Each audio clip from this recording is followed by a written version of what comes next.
White as snow, red as blood. Chapter 7.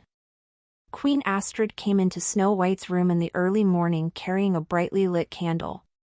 Maids scurried inside, lighting the other candles before fanning out a green and white dress on the bed. "Oh, Snow White!" Queen Astrid sang, "Time to get dressed, my dear." Snow White hurriedly climbed out of her bed, the sudden commotion erasing all traces of grogginess from her eyes. "My queen, did you need something from Chief Elijah? Is that why you came?" Queen Astrid chortled and swatted a hand. "Oh, Snow. I won't have you running errands after what I heard last night. My son intends to court you, and I've set up a special outing for the two of you today. You can meet with Chief Elijah tomorrow. Besides, he should focus his attention on one pupil at a time. Now, I have brought one of my old dresses along with this new corset.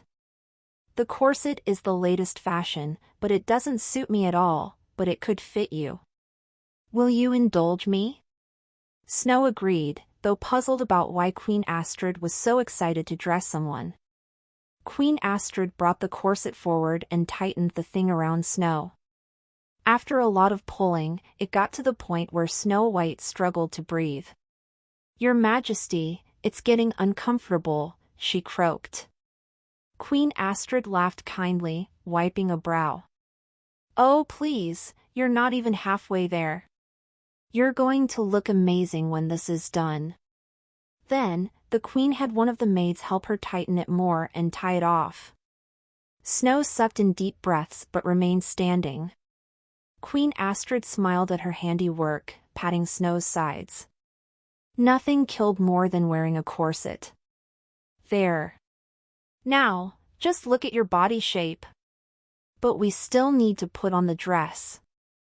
The maids whirled around Snow, placing layers of the skirt around her waist. The gown she wore last night hadn't taken nearly as long to put on, and Snow felt overwhelmed by the attention she was receiving. The final touch was a diamond necklace Queen Astrid strapped around Snow's neck. Finally, they brought Snow in front of a mirror, and she had to admit she looked like a princess. The servants weren't done, though, as they added a heavy white cloak and a pair of gloves. "I do hope you'll enjoy the sights today with Nathaniel. Especially the view from the watchtower," Queen Astrid said merrily. A firm knock sounded at the door. The queen ushered Snow over to it while one maid swung it open. On the other side, dressed in bundles, was Nathaniel and an older, gray-haired woman who would act as their chaperone. Nathaniel looked Snow over, not believing his eyes. He wondered how she had possibly become more beautiful than she already was. Seeing her in green was strange, but he liked how it looked. Or, to be precise, he liked the idea of Snow wearing the kingdom's chosen color. "Good morning, Snow. I hope you are not displeased by your schedule today. I realize neither my mother nor I asked if you wanted to accompany me," Nathaniel said, having rehearsed his words before he knocked on the door.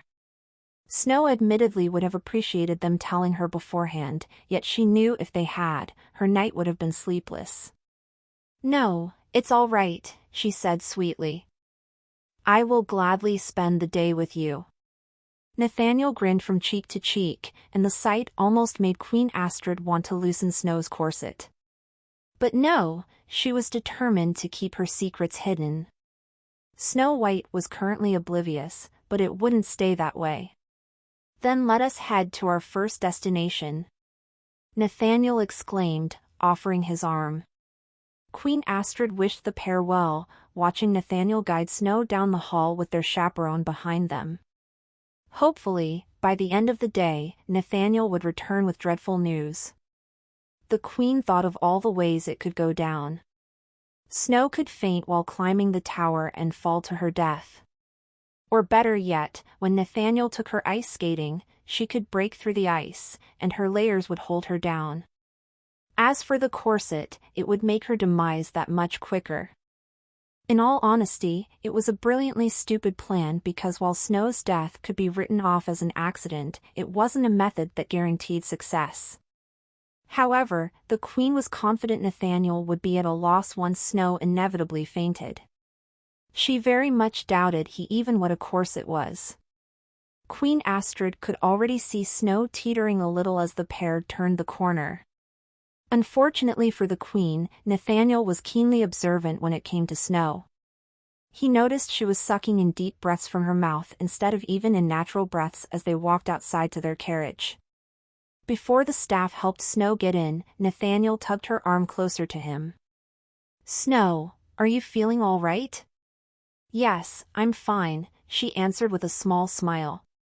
Nathaniel narrowed his eyes as he wondered why so many women were people-pleasers, Snow in particular. "Snow," he warned, and her name was all it took. She stared at the ground and then whispered in shame. "I'm having trouble breathing in this dress, but your mother let me borrow it, so it would be rude to." "Oh, for the Creator's sake!" The footmen and the chaperone flinched at the prince's shout. They said nothing as he ushered Snow into the carriage. Nathaniel then turned to the chaperone and instructed her to go in next.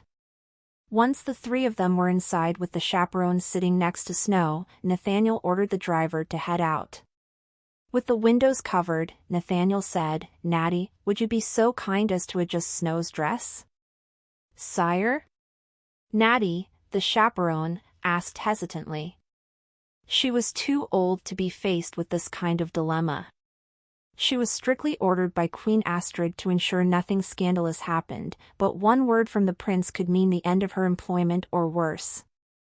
"Her dress, it's too tight," Nathaniel explained. Natty's eyes widened as she finally understood. She quickly got to work while Nathaniel awkwardly peeked through the window covers, trying to distract himself with the outside world. It took the entirety of the trip before Snow was presentable and the corset loosened. "It is done, Your Highness," Natty said a minute before the carriage came to a stop. Nathaniel's head whipped around, his neck dying to stretch in the opposite direction. "Thank you." "How does that feel, Snow?" Snow didn't look at him as she twiddled her thumbs in her lap. "Better," she whispered, completely mortified that this was how they started their first outing. "Good. Now, we don't want to miss the sunrise." Nathaniel helped Snow out of the carriage once a footman opened one of the doors. Snow immediately gawked at the sight ahead of them. It was an old stone watchtower with a brilliant fire lit at the top. The tower sat near the chilly sea, and the air smelled of salt. The area was secluded, like Snow's home in the mountains, but it was a different type of seclusion. It was more open and accessible. Following Nathaniel, Snow entered the watchtower. Natty stayed behind them as they ascended the stairs. The further they climbed, the further away Natty became. She wanted to give them a decent amount of space, and something told her the pair was far too nervous around each other to try anything too improper. Once they reached the top, Nathaniel noticed Natty had taken a break on the stairs. He raised an eyebrow at her. "Natty, aren't you coming?" The woman shook her head. "No, this is far enough for me." "I thank you for your concern, Your Highness." He snickered and left the chaperone to her own devices. Snow was then given his undivided attention. They circled around the fire, staring off at the sea before turning their gaze to the kingdom and the mountains beyond. Behind the mountains, the sun would appear shortly. "It's so beautiful." "I've never seen the mountains like this before," Snow said, forgetting every worry she had. "I guess you wouldn't, having lived on it. My father brought me here when I was younger, and I've always wanted to return with him." Snow felt the words he left unsaid in her chest.